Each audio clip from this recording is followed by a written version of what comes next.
আসসালামু আলাইকুম। আমরা আজকে বাংলাদেশের করবিধি এই বইয়ের আ কৃষি খাতে আয় এই টপিকটা আলোচনা করব। আমরা সম্পূর্ণ বই থেকে মাত্র ২৬ টা ম্যাথ আপনাদের করাই দিব। এগুলো করলেই আপনাদের আ বাংলাদেশের করবিধি পুরো বইয়ের হচ্ছে সবগুলো ম্যাথ হয়ে যাবে ইনশাআল্লাহ। এর বাইরে আর অন্য কোনো ম্যাথ নাই। চলুন তাহলে শুরু করা যাক। আপনারা যদি এভাবেই চান সম্পূর্ণ বইটাই আমাদের কাছে পড়তে, তাহলে আমাদের স্পেশাল প্রাইভেট ব্যাচ রয়েছে, চাইলে যুক্ত হতে পারেন।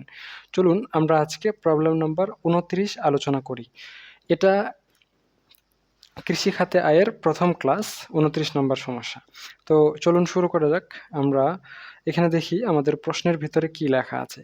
আমাদের প্রশ্নের ভিতরে লেখা আছে যে ২০২৪ সালের ৩০ জুন তারিখে জনাব রাসেলের কৃষি আয় ছিল নিম্নরূপ। নিচে দিয়ে দিয়েছে কৃষি হতে আয় যেটা ছিল। এখন আমাদের করণীয় বা প্রশ্নে বলা হয়েছে জনাব রাসেল এর কৃষি খাতে আয় নির্ণয় করো। অর্থাৎ উপরে যে প্রশ্নটা দেওয়া আছে সেই প্রশ্নটার আলোকে আমাদের কাজ যেটা করতে হবে সেটা হচ্ছে জনাব রাসেলের কৃষি খাতে আয়। চলুন তাহলে শুরু করি। আমরা ইতিমধ্যেই জেনেছি যে কৃষি খাতে আয় বের করার জন্য সবার প্রথমে কি করতে হয়? করদাতার নাম লিখতে হয়। তাহলে আমরা এখানে লিখব করদাতা। এখন করদাতা কে আমাদের এই প্রশ্নে? আমাদের এই প্রশ্নে করদাতা হচ্ছে জনাব রাসেল। তাহলে আমরা এখানে লিখে দিব জনাব রাসেল। ঠিক আছে? আচ্ছা। আমরা একদম প্রথম থেকে প্রত্যেকটা বিষয় আপনাদের সাথে আলোচনা করব, তাই ভিডিওটা একটু লম্বা হতে পারে। আপনারা যদি মনোযোগ দিয়ে দেখেন তাহলেই হয়ে গেল। এখন এই পাশে ডান পাশে ৩ টা বিষয় লিখতে হবে। আমি আপনাদের বলি। তার মধ্যে একটা হচ্ছে ঠিকানা, আরেকটা হচ্ছে কি আবাসিক মর্যাদা। কি লিখতে হবে?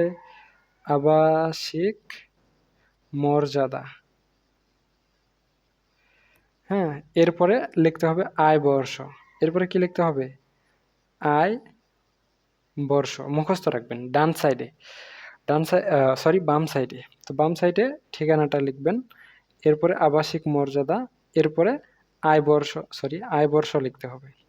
ঠিক আছে? তো সাধারণত আপনারা যে অঙ্কগুলো করেন সেগুলোতে আপনাদের আয় বর্ষ হবে ২০২৪-২৫। আপনাদের সেশন সম্পর্কে এ বিষয়ে ইতিমধ্যে আলোচনা করা হয়ে গেছে। আর ঠিকানা আবাসিক মর্যাদা এটা লেখার দরকার নাই। আর এই পাশে ডান পাশে হবে কর অঞ্চল। কি হবে? কর অঞ্চল। কর অঞ্চল ডট ডট দিয়ে দিবেন। এরপরে দিবেন ইটিআইএন। আই। এটা যেহেতু প্রতিবারে সমান, তো এটা মুখস্থ করেও দিতে পারেন। আর এই পাশে যেহেতু আয় বর্ষ লিখেছেন, এখন এই পাশে আপনারা কি লিখবেন?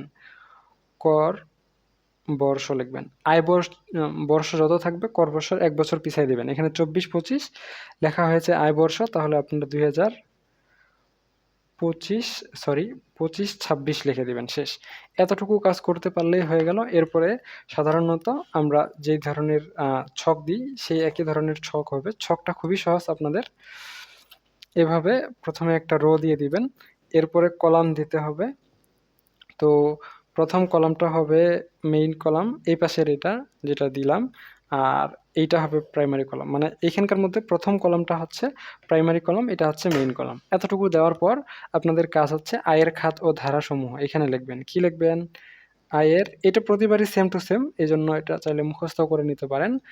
আয়ের খাত ও ধারাসমূহ। আপনারা কে কোন জেলা থেকে শুনছেন কমেন্ট সেকশনে জানাতে পারেন। আমি আমার গ্রামের বাসা হচ্ছে পঞ্চগড়। আয়ের খাত ও ধারাসমূহ এখানেও লিখে দিবেন টাকা, আর এই পাশেও লিখে দিবেন আপনারা টাকা। ঠিক আছে? ক্লাসটা ভালো লাগলে বন্ধুদের শেয়ার করে দিতে পারেন। এখন শুরুতেই আমরা কি অঙ্ক করতেছি বলেন তো? এই যে জনাব রাসেলের কৃষি হতে আয়, সরি এইখানে টাইটেলে লিখতে হবে কৃষি হতে আয়। আমি লিখতে ভুলে গেছিলাম। টাইটেল কৃষি হতে আয়। এই টাইটেলটাই আবার পুনরায় নিচে লিখতে হবে এইখানে। সরি, এখানে ভুলে গেছিলাম। তো এই টাইটেলটাই আবার সেম টু সেম এখানে লিখতে হবে কৃষি হতে আয় বা কৃষি খাতে আয়। কৃষি হতে আয় এই একই জিনিস এখানে লিখতে হবে, বাট এখানে কি লিখতে হবে? আয়ের খাত এবং ধারাসমূহ। সো কৃষি খাতে আয়ের ধারা আপনারা মুখস্থ রাখবেন 40 থেকে 44। কৃষি খাতের আয়ের ধারা কত? 40 থেকে 44, ঠিক আছে? দিয়ে এখানে টান দিলেন। এখন কৃষি খাতে আয় যখন বের করবেন, ১ নাম্বারে আপনারা মুখস্থ লিখে দিবেন ফসল বিক্রয়। ১ নাম্বারে মুখস্থ লিখে দিবেন কি? ফসল বিক্রয়। এখন বেতন বা চাকরি হতে আয়ের বেলায় যেমন মুখস্থ লিখতেন যে মূল বেতন, ঠিক একইভাবে এখানে লিখবেন ফসল বিক্রয়। কেন ফসল বিক্রয়? কারণ এটা কৃষি খাতে আয়, সেজন্য। এখন আমরা দেখি আমাদের প্রশ্নের ভিতরে কি কি বলা হয়েছে। আমাদের প্রশ্নে বলা হয়েছে ২০২৪ সালে ৩০ জুন তারিখে রাসেলের কৃষি আয় ছিল নিম্নরূপ। কি কি কৃষি আয় ছিল? ধান বিক্রি করছে ৭৫০ টাকা দরে ২৫০ মন। তাহলে কৃষি খাতে আয়ের জন্য কি করছে? ধান করছে বিক্রয়। বিক্রয় লেখার দরকার নাই। কত টাকা দরে? ৭৫০ টাকা দরে। কত মন ধান? ২৫০ মন ধান। তো ৭৫০ গুণ ২৫০ যদি দেওয়া হয়, তাহলে আপনাদের টোটাল অ্যামাউন্ট আসবে ১,৮৭,৫০০ টাকা। এটা হচ্ছে প্রাইমারি কলাম, আপনারা এটা প্রাইমারি কলামে লিখে দিবেন। ১ নাম্বার ধান। এরপরে কি বলা হয়েছে? এরপরে বলা হয়েছে ফসলের গাছ বিক্রয়। আচ্ছা, এটা কৃষি খাতে আয়ের অন্তর্ভুক্ত হবে না, হ্যাঁ? সরি, বনের গাছ বিক্রয়। এটা অন্যান্য খাতে আয় হিসেবে যুক্ত করতে হবে। এটা কৃষি আয়ের অন্তর্ভুক্ত হবে না। এরপরে রাবার বাগান হতে আয়। আচ্ছা, এটা কিন্তু ব্যবসায়িক আয় হিসেবে কিছুটা গণ্য হবে। তো এটা এখনই ফসল বিক্রয়ের আওতায় আসবে না। এরপরে পুকুরের মাছ বিক্রয় হতে আয়। এটা কৃষি খাতের আয় আসবে না। এটা কৃষি খাতের আয় আসবে, কিন্তু এটা ফসলের ভিতরে পড়বে না আরকি। পুকুরের মাছ বিক্রয় ফসল বিক্রয়ের আওতায় নাই। এরপরে বলছে তিনি যথাযথ হিসাবের বই সংরক্ষণ করেন না। না করলে 60% ছাড়তে হবে। উক্ত বছরে কৃষি খাতে আয় ছিল, কৃষি খাতে খরচসমূহ নিম্নরূপ। উৎপাদন খরচ কত দিচ্ছে দেখার বিষয় নেই, যেহেতু বই সংরক্ষণ করে না। ঋণের সুদ হিসেবে আসবে, ভূমির খাজনা আসবে, ইউনিয়ন পরিষদ কর আসবে, শেষ। আর অন্য কোনো তথ্য নাই। অর্থাৎ ফসল শুধু একটাই, ধান বিক্রয় ১,০০,০০০ কত? ৮৭,৫০০ টাকা। ১ নাম্বার গেল। ২ নাম্বার, এখন আর অন্যান্য কি ক্ষেত্রে আয় আছে সেটা লিখতে হবে। সো আমাদের টাইটেলেই কিন্তু দেওয়া আছে কৃষি হতে আয় বা কৃষি খাতে আয়। যেহেতু কৃষি খাতে আয় বলা হয়েছে, সো কৃষি রিলেটেড যে আয়গুলো আমরা শুধুমাত্র সেগুলোই এখানে লিখব, বাকি অন্যগুলো লিখব না। এখন ধান বিক্রয় আমরা ইতিমধ্যেই লিখেছি। বনের গাছ বিক্রয় হচ্ছে অন্যান্য খাতে আয়ের অন্তর্ভুক্ত। এটা কৃষি খাতে আয়ের অন্তর্ভুক্ত নয়। তাই এইটাকে আমরা স্কিপ করব, মানে এই অঙ্কে লিখব না, কারণ এই অঙ্কে আমাদের কৃষি খাতে আয় বের করতে বলা হয়েছে। ২ নাম্বার হচ্ছে রাবার বাগান হতে আয়। আচ্ছা, একটা বিষয় খেয়াল রাখি, আমাদের এইখানে প্রশ্নে বলা হয়েছে জনাব রাসেলের কৃষি খাতে আয় নির্ণয় করো। তাই আমরা শুধুমাত্র কৃষি খাতে আয়গুলোই লিখতেছি। যদি বলা থাকতো জনাব রাসেলের মোট আয় নির্ণয় করো, সেক্ষেত্রে এই অন্যান্য আয়টাও সবার শেষে যুক্ত করে নিতাম বনের গাছ বিক্রয়। যেহেতু মোট আয় বের করার কথা বলেনি, এখানে শুধুমাত্র বলা হয়েছে কৃষি খাতে আয়, তাই আমরা শুধু কৃষি রিলেটেড আয়গুলোই লিখব। তো বনের গাছ বিক্রয়টা বাদ। রাবার বাগান হতে আয় ৭৫,০০০ টাকা। এখন রাবার বাগান হতে আয় বা রাবার বিক্রয় লিখবেন রাবার বিক্রয়। আয় মানেই হচ্ছে বিক্রয়। তো রাবার বিক্রয় কত টাকা? ৭৫,০০০ টাকা। একটা বিষয় খেয়াল রাখবেন, রাবার বিক্রয়ের ৬০% হচ্ছে কৃষি খাতে আয় হিসেবে অন্তর্ভুক্ত হবে। শুধু রাবার না, চা বিক্রয়ের ক্ষেত্রেও সেম টু সেম। রাবার বিক্রয় এবং চা বিক্রয় ৪০% ব্যবসায়িক আয় এবং ৬০% কৃষি হতে আয় দেখাতে হবে। এটাই নিয়ম, এটা মুখস্থ করতে হবে। বুঝতে পেরেছেন? তো ৭৫,০০০ টাকার ৬০% কত? ৭৫,০০০ টাকার ৬০% হচ্ছে ৪৫,০০০ টাকা। বুঝতে পেরেছেন? এটা লিখলেন। আর কি আয় আছে দেখেন তো। এরপরে বলা হয়েছে পুকুরের মাছ বিক্রয় হতে আয় ৪৫,০০০ টাকা। এটাও আসবে। তাহলে এখানে আসবে মাছ বিক্রয়। এখানে কি আসবে?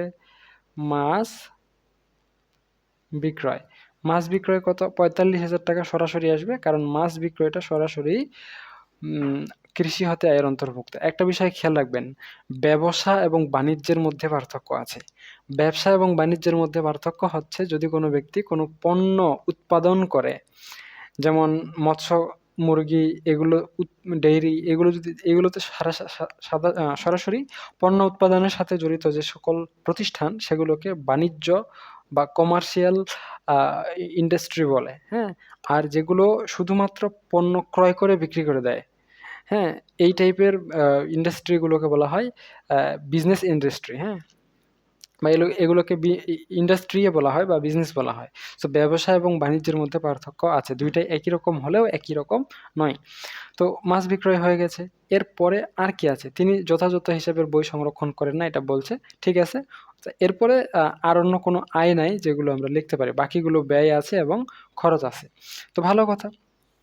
এখন তো আমাদের আয়গুলো টোটাল লেখা হয়ে গেছে, এগুলো এখন টান দিয়ে দিই। তাহলে 1,87,000 আর এখানে 45 দুগুণে 90,000, সবগুলো যদি যোগ করে দিই তাহলে আমাদের আসবে কি 2,77,500 টাকা। এই যে 2,77,500 টাকা আসলো, এটা হচ্ছে কৃষি হতে মোট আয়। এটাকে কি বলা হয়? কৃষি খাতে মোট আয়, এটাকেই বলা হয় কৃষি খাতে মোট আয়। এটাকে কি বলা হয়? কৃষি খাতে মোট আয়। এখন এইখান থেকে সরকার বলছে যে পুরো টাকার উপর তোমাকে ট্যাক্স দিতে হবে না, দেওয়ার কোনো প্রয়োজন নাই, কিছু টাকা তুমি ছাড় পাবা। তো যেই সকল ছাড় পাওয়া যায় সেটাকে বলা হয় বাদ, সেটাকে দিতে হয় বাদ, আর সেটাকে বলা হয় অনুমোদনযোগ্য খরচসমূহ। কি বলা হয়? অনুমোদনযোগ্য, সেটাকে বলা হয় অনুমোদনযোগ্য খরচ, খরচ সমূহ, যেটা সরকার ছাড় দিয়ে দেয় সেটা হচ্ছে অনুমোদনযোগ্য খরচসমূহ। তো যখনই অনুমোদনযোগ্য খরচের কথা আসবে তখনই ফসল বিক্রয়ের 60% বাদ দেব। এজন্যই ফসল বিক্রয়টা আলাদা টাইটেলে লেখা হয়েছে, বুঝতে পেরেছেন? রাবার বিক্রয়, মাছ বিক্রয় কিন্তু আসবে না, ফসল বিক্রয়ের উপর 60% বাদ যাবে। এটাকে বলা হয় উৎপাদন খরচ। এটাকে কি বলা হয়? উৎপাদন খরচ। এটা প্রতিবারই 60% হবে। উৎপাদন খাত বা উৎপাদন খরচ হিসেবে দিয়ে দিতে পারেন। কত উৎপাদন খরচ? ফসল বিক্রয় কত ছিল? 1,87,500 টাকার 60%। তাহলে 1,87,500 টাকার 60% হচ্ছে 1,12,500 টাকা। আচ্ছা, এইটা দুই ক্ষেত্রে হতে পারে। উৎপাদন খরচ যদি কৃষক সরাসরি উৎপাদন খরচের জন্য বই সংরক্ষণ করেন তাহলে উৎপাদন খরচ 60% না হয়ে উনার বইয়ে যতটুকু লেখা আছে ততটুকু হবে। আর যদি উনি বই সংরক্ষণ না করেন সেক্ষেত্রে উৎপাদন খরচ বা উৎপাদন খাতে 60% বাদ দিয়ে দিবেন, 1 নাম্বার। 2 নাম্বার, আর কি কি খরচ আছে যেগুলো অনুমোদনযোগ্য? এখন ইতিমধ্যেই যেইগুলো কর দিয়ে দেওয়া হয়ে গেছে সেগুলো অনুমোদনযোগ্য খরচের আওতাভুক্ত হবে। যেমন এখানে বলা হয়েছে যে উনার উৎপাদন খরচ হয়েছে 95,000 টাকা, কিন্তু সেইটা আমরা না লিখে উৎপাদন খাতে আমরা 1,12,500 টাকা বাদ দিয়ে দিয়েছি। কেন? কারণ উনি উৎপাদনের জন্য খরচের জন্য যথাযথ বই কি সংরক্ষণ করেন না। যথাযথ বই সংরক্ষণ না করলে সেই খরচটা 60% হয়ে যাবে, বইয়ে বা প্রশ্নে যাই লেখা থাক না কেন। এরপরে বলা হচ্ছে ঋণের সুদ 3,000 টাকা। তাহলে ঋণের সুদ অবশ্যই অনুমোদনযোগ্য খরচ। তাহলে আমরা এখানে লিখব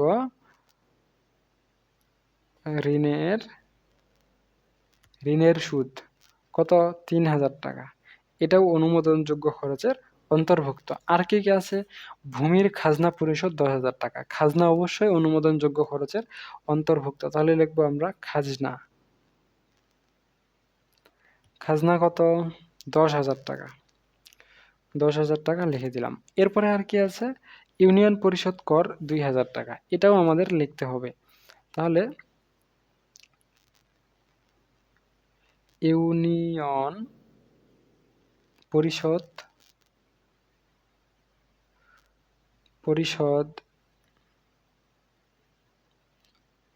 কর, ইউনিয়ন পরিষদ কর হচ্ছে 2,000 টাকা। এটাও অনুমোদনযোগ্য খরচের অন্তর্ভুক্ত হবে।